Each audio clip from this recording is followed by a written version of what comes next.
Hi, my name is Joni. I'm an independent demonstrator with Stampin' Up! Who loves to make cards. Today, I'm going to show you how to make this pretty Christmas card. As you watch my video, I'll be sharing some tips and tricks to make card making easy while making your cards look great.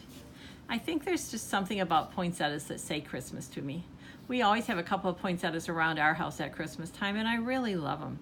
The difference is this poinsettia is going to look great all the way through the holiday season. I can't always say that about the poinsettias around the house. I don't have a green thumb at all. I'm going to show you today a trick to make an even banner end regardless of the size of banner strip that you have. I sometimes struggle with that. We have a wonderful punch that makes a banner end, but it does it only for a 2-inch strip. And sometimes I want a wider strip on my cards.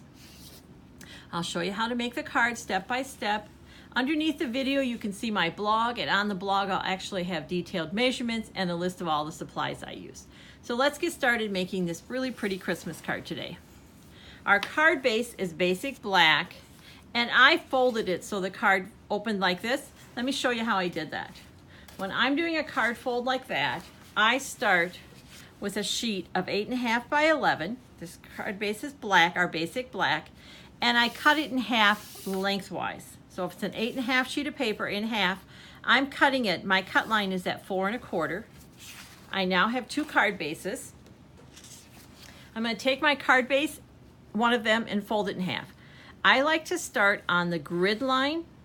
So if my paper is straight on there and I fold to there, I'm going to have a straight fold. And our card base is done. I've tried monkeying with my camera, playing around with it, and you just can't see it, but I have actually embossed this front. We have a new embossing folder called Subtle, and that's what it does. It adds a subtle finish to your card. Excuse me, I'm going to cough. And just is a little less stark than a plain white. This embossing folder is one of our dynamic embossing folders. That means it gives a deeper impression and it's much thicker. And when you're using it, there's a couple tricks with your Big Shot I want to show you. First of all, you need less. All you need is your base and 1 clear plate. As with all of our embossing folders, I want to make sure I see the Stampin' Up! Logo on top. That means I have it right side up. So what I emboss, that's the front of the card. And they've added something to our embossing folders I'm a real fan of. They've added this black line, and especially if what I'm embossing, the design, has a certain direction, it will be straight. Honestly, for the Subtle folder, it doesn't matter, which is good because I seem to have trouble lining it up here today. There we go. So I have that. I'm going to send it through, fold first. All I'm doing is putting the embossing folder on the plate and then 1 plate over it. That's all I need. And I really wish you could see this. It does. It just adds just an extra touch to the card when you can emboss it. And this Subtle one doesn't get in the way of your design of your card, but just adds a little something to it. Okay, so we have our card base and our card front. Now let's talk about our poinsettias. The first time I showed this card to one of my demonstrator friends, she was very impressed with my stamping. I had to admit I didn't stamp it. Let me show you what I did. We have a paper pack in the annual catalog called Under the Mistletoe. It has great Christmas papers. And I like that it was in the annual catalog, that you didn't have to wait till the holiday catalog for it, because some of my friends, I am not among that crowd, start their Christmas cards early and they don't want to wait for the holiday card. There are so many things you can do with this paper pack. On the back side are also great designs. And one of them includes a bunch of poinsettias. Yes, you guessed it, I fussy cut. I love to fussy cut. I find it relaxing. I'm not someone who finds coloring relaxing, so fussy cutting works for me. So that's what I did.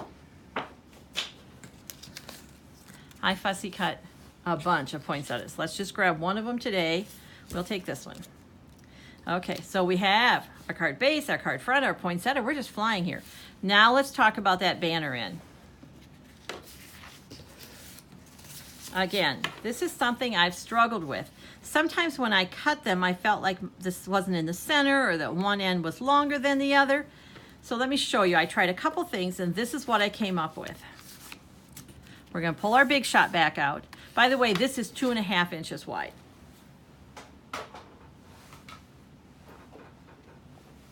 And I need a few more pieces this time.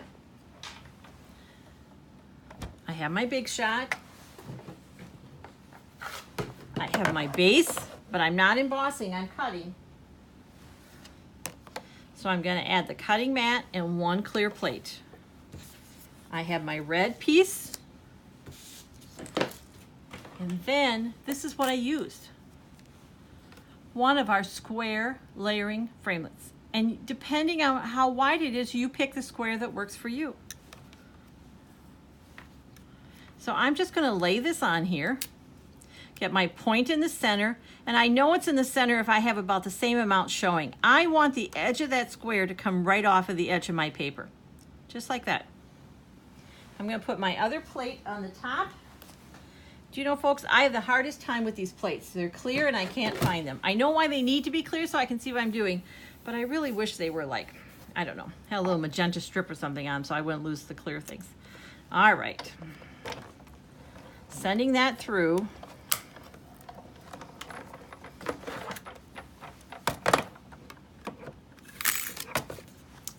I now have a banner in. I know I can't hear you at home, but I hope you're oohing and awing and so impressed with this quick and easy tip.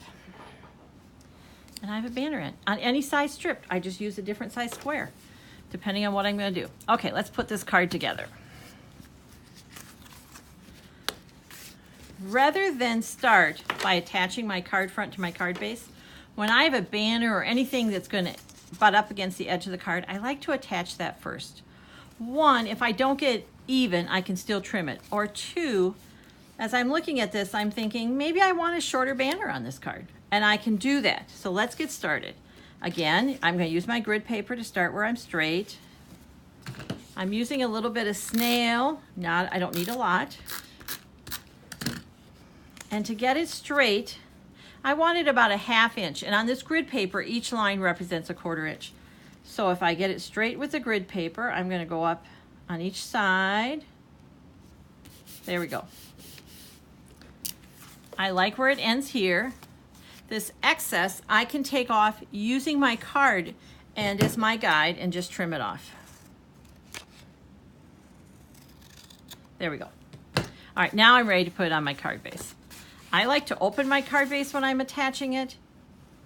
Seeing the top fold kind of helps me get even. I realize on black paper you're not seeing the fold, but I am, and I'm the one who needs to get even, so that works.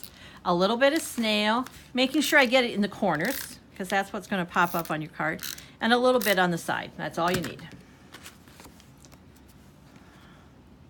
So I'm lining that up. There we go. And my poinsettia, I wanted it to just pop up a little bit. So I'm using dimensionals. I love our stamping dimensionals. They stay attached, they're easy to use. I used just about 4 on the back of there. Not just, I did use 4. There we go. Popping off the backs. I'm going to attach this to my banner. And it doesn't matter which way I put it on. I think I'm going to kind of put the leaves towards the top, but it really doesn't matter. And at this point, you could be done with your Christmas card. It's a really pretty Christmas card. Let me show you a couple extra things I did that may not show as much in the video, but in person, just bring the card to another level. I used our Wink of Stella pen, which I'm in love with. Think of it as a glitter pen. And I just went over the lines. Wherever there's a red line, I added some Wink of Stella. Now, I could have just filled it into, it really doesn't matter. You can't go wrong with the Wink of Stella pen.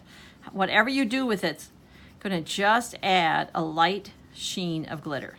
And the glitter doesn't come off. You're not going to find glitter on your clothes or on your table later. It's not going to move on to another project. It's my kind of glitter. And it doesn't need a lot. And look, It takes no time at all. There, I've done one thing. I'm going to do one more thing. Right here in the center, I'm going to go to our rhinestones. I'm back using my favorite new tool, take your pick. When I showed it to you in the last video, I was using the pointed end, okay? This end, I'm going to use the spatula, and all I did, I pull it out, and it has a little locking thing, so it's not going to fall out on me, and it even has a guide, so I know which way it's locked. Okay, I'm going to add a couple rhinestones, and when I pull them up, there's adhesive on the back of these rhinestones, and so I want to get underneath them, and I'm just going to use my spatula, grab the rhinestone, and put it back down.